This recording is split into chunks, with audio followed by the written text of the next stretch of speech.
Hello everyone, I'm Vlad Sparastoria. I shoot and know about shooting. This is the HS-9, the HS product, a pistol that comes from Croatia and fits into the defensive pistol market. At least this rascal, since there are many others. With the breakup of Yugoslavia and the formation of new Balkan nations, such as independent Croatia, these nations sought a new industry, armament.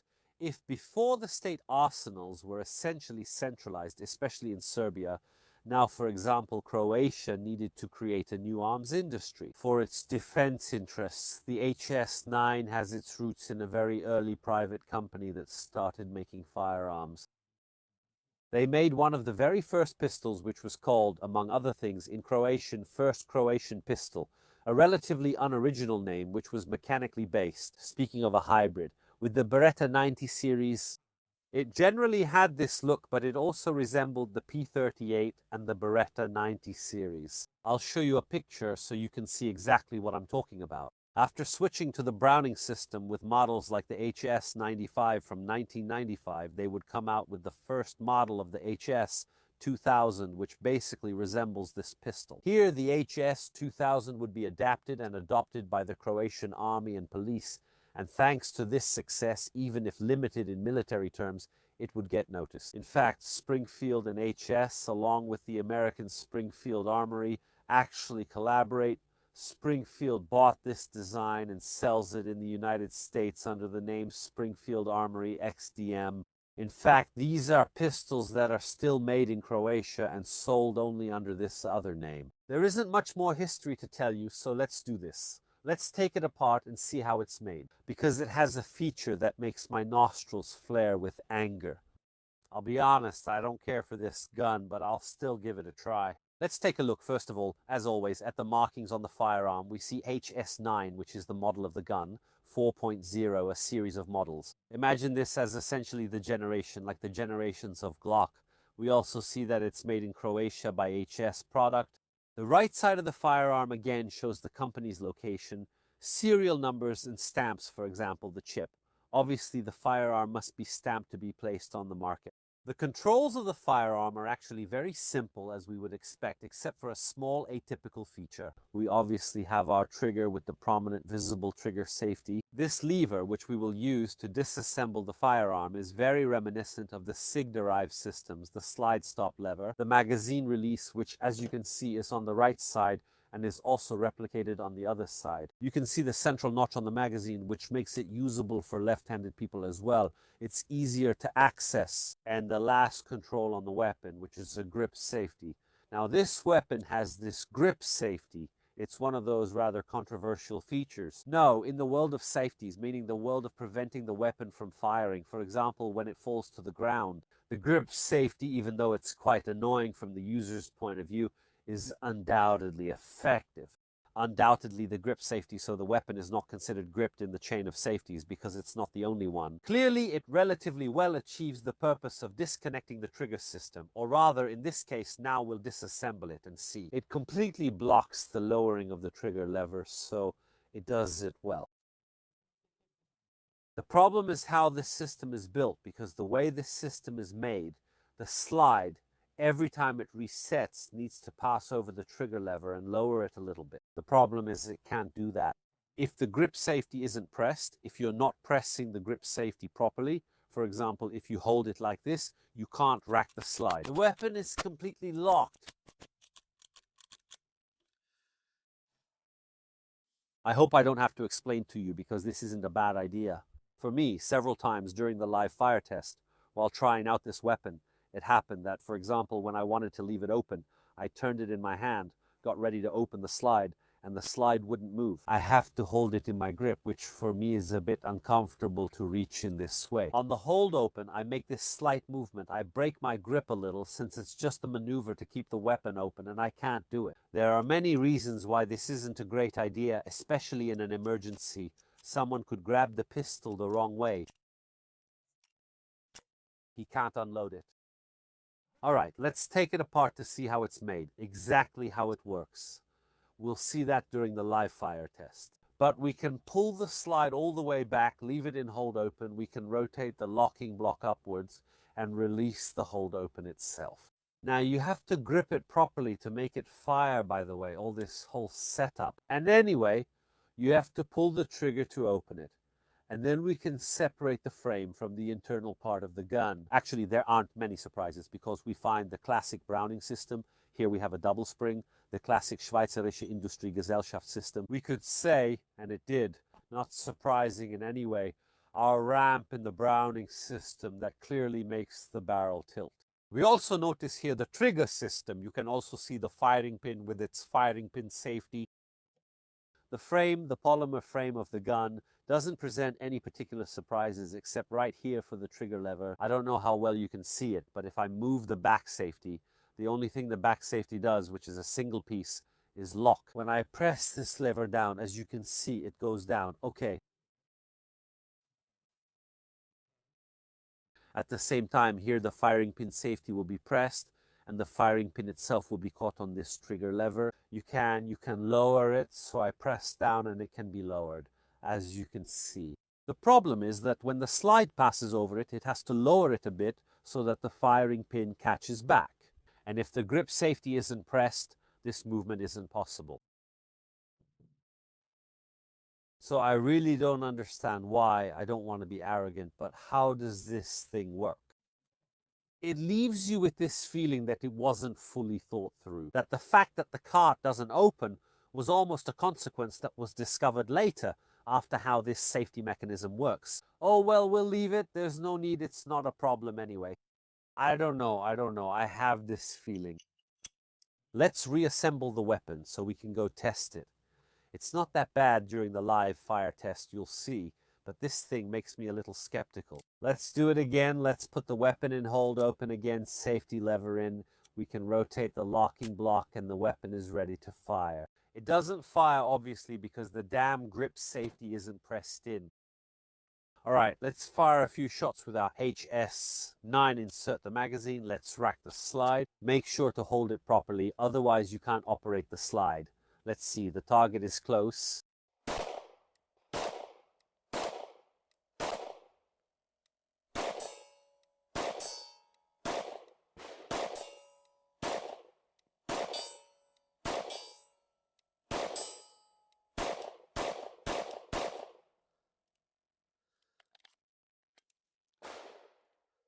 So, first impressions. You already know, those who know me already know how little I like dorsal safety leashes. This dorsal safety leash, probably, for how it was designed, is one of the worst ever made.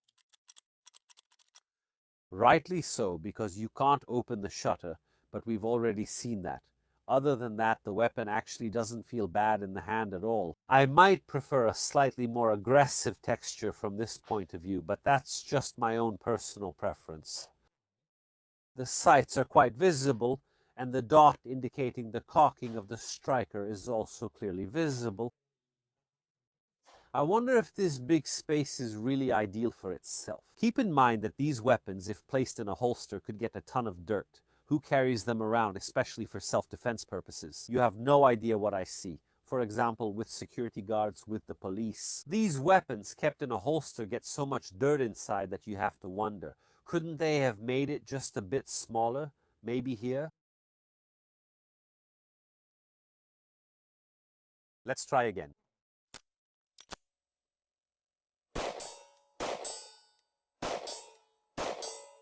The trigger isn't very smooth. Honestly, for self-defense weapons, this isn't a huge problem. A lot of people overthink the trigger weight. But how can I describe it? It's a bit mushy, especially on the reset. The reset is pretty long, you can feel it. But it's a bit mushy. In this movement, there are much worse ones. But at times, it feels like you're using a double action revolver. Maybe that's an exaggeration, but it almost feels like double action.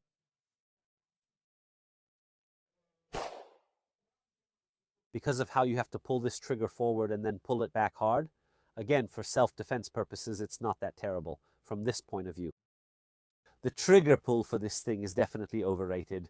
What's much more important is how firmly and how well you hold it in your hand. But you certainly won't win any sports competitions with it. In fact, I'd be curious to see how it performs in sporting versions. If they've done something different, let's reload and try again. Luckily, for example, with this safety, in my opinion, there's a very simple solution. Maybe don't do this at home, but it's really driving me crazy. I want to see if it holds if I do it like this. Thank you. Let's see if we can maneuver the cart. God, thank you. Basically, when something works, that moment when the adrenaline drops and finally a weapon works as it should. Oh, it took so little. It took so little. Product. Let's try again.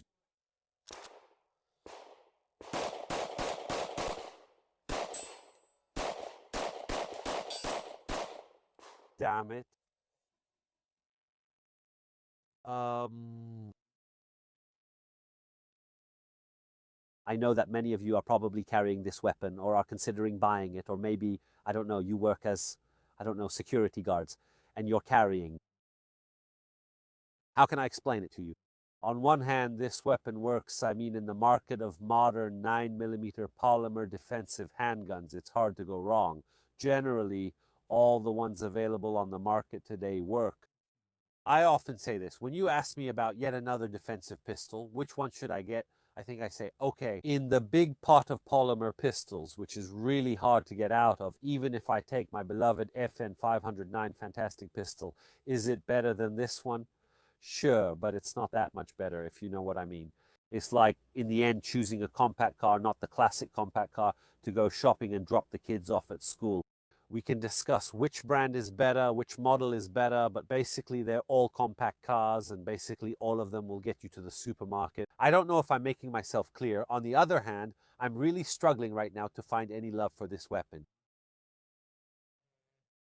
I'm trying to imagine it without this safety because what really bothers me is this damn safety that locks up. If you don't press it properly, it locks the slide, which for me is completely unthinkable. It's really one of those things that truly has no justification. And if you look at the trigger mechanism, this is how it works. Because that's how the safety was made in the first place. And it almost seems like a consequence of poor design. This thing really annoys me, but if we think about it for a moment, without this safety, it's not the best of the best, but it's not that terrible either. I almost made this video wanting to criticize it, but that's not the case. It works, it shoots straight, it's reliable as long as we have it, and from this point of view, it's perfectly fine.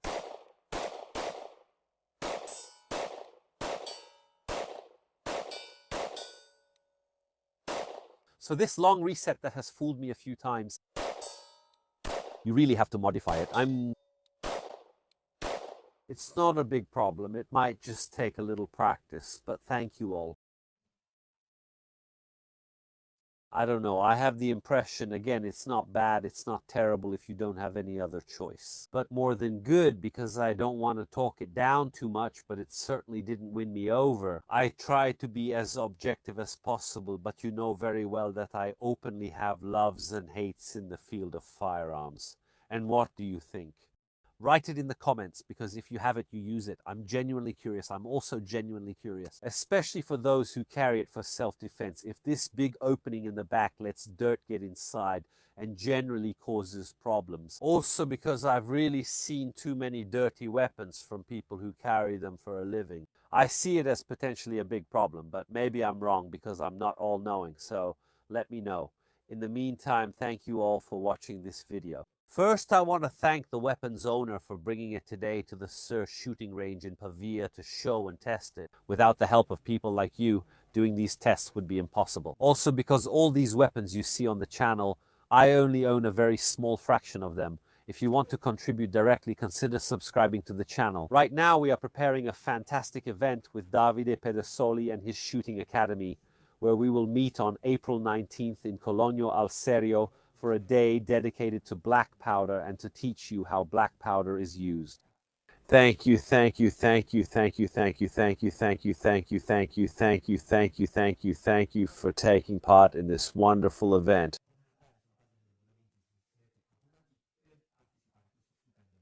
If you don't want to or can't contribute out of your own pocket, at least consider leaving a like, a comment, and subscribing. It helps a content creator like me immensely. That's all from me for today, and as always, I'll see you next time.